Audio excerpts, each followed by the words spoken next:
An update on the Viva Maria fire. We're going to start from scratch. This is how it began in my mind. A conspiracy theory. To whom it may concern, I'm seeking information regarding the fire yesterday. I play the lottery when I can afford it. When I fantasize about winning, I often search the web for restaurant, bars, liquor licenses for sale. I remember Viva Maria being listed for some time. I did. I remember it for being around for about a year in the listings, the way I remember it. Now, this is one of the listings I found right here. And there's the restaurant, there's the cask room. And this started in July 2024, so it had been some time. Now let's go take a look. Here's the cask room. It's with heavy outs. We announced our last call December 13th. So those two businesses right here were affected by the fire. And now there's apartments above here as well. Cask room's closed. Here I come with more concerns. This is where the other video started, where I talked about the drive from here from the fire department down to the 6 blocks. Fire department to where the fire was. 6 blocks. Alright. And don't have to go over the video. And then there's some more information. This I shared with the fire marshal. There's a fire, Ada Liberty. I've gone over this before. It's the statements that I said about the fire at the village council meeting. And that's the actual link to the video. And this is some more information I got. Said they didn't put any water on it for a long time, and it doesn't sound good. Now, that ended up with some more conversation later. Now, I found one of the people I were talking to, I found out that there was some information. Let's see here. Let's go right to it. Hometown Station, local news. They had a video. I haven't watched the video because I am concerned about this. Chief Epley said no one was inside Viva Maria when the fire broke out. And here's what I'm concerned about. And all apartment occupants escaped without injury. If you remember what I said at the speech to the village council, I was under the impression there were no occupants. Well, let me show you where I got that information. Oh, this is me talking to... Oh, hang on a second. I think I may have closed it by accident. Still seeking. Okay, close that. Yeah, it's not on that one. Is it in this one? Ah, here, it's in this one. Here's the fire.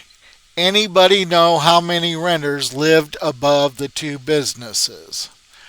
Deb Curlis said none. Now, Deb Curlis also had another post about opening up Beatitudes in case any of those tenants needed clothing or if anybody needed clothing because of that fire. So she runs Beatitudes. I think she also used to be the former president of the Ada Chamber of Commerce, I think it's called. I think she was the president of that. There's a new one now. But anyway, this contradicts what Chief Epley said, saying that they got out safely, and here there's none at all. Okay, that's that. Oh, look, that's the same order.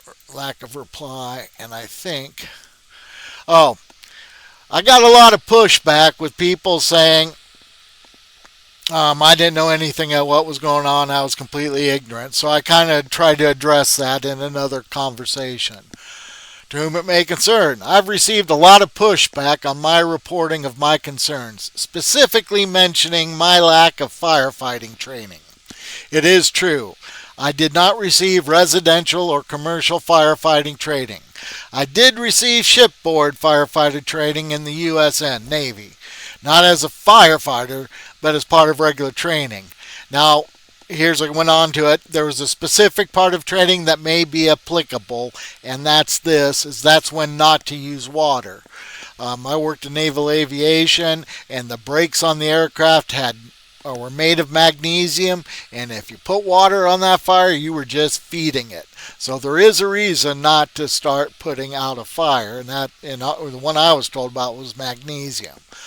And this is a more conversation on what somebody who appears to have been an eyewitness. They didn't put any water on it for a long time. Me and someone else was trying to figure out why no water. Finally, when big ladder trucks got there, their water started.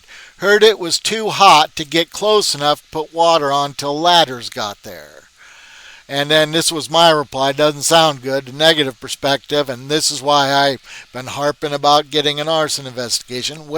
There is one. There is an investigation now. It might have been from the start. I'm not sure, but I was told today that there was one. Like I said, I was concerned that a negative perspective is they wanted to ensure a total loss. We were just wondering while we watched it burn. Thought maybe their hoses were frozen, but when the ladder trucks arrived, it was flowing fine. And then I was just saying I'm hoping that someone was recording video in the area, and I still do. Maybe that's why the fire department was back at the scene Tuesday night. Yeah, because when I went to go to the council meeting, I heard the sirens go off, and they were there talking to people in front of the vape store. And here's where she said, I looked at mine and put on ADA icon on, and you can tell no water coming from the truck. Then from back angle, big ladder up, but no one spraying water yet. I am blocked from the ADA icon, so I can't go take a look on the Facebook page, and I don't think they'd put it on the APOD. Yeah, the editor-in-chief of the ADA icon, and I don't get along.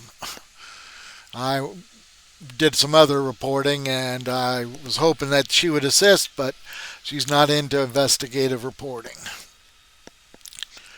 Well, that's the status update. There is an investigation. I still got a lot of questions and concerns that I am hoping are answered by that investigation. As long as it's transparent and open, that'll be cool. Anybody want to reach out to me? I'm not that hard to find. Have a good one.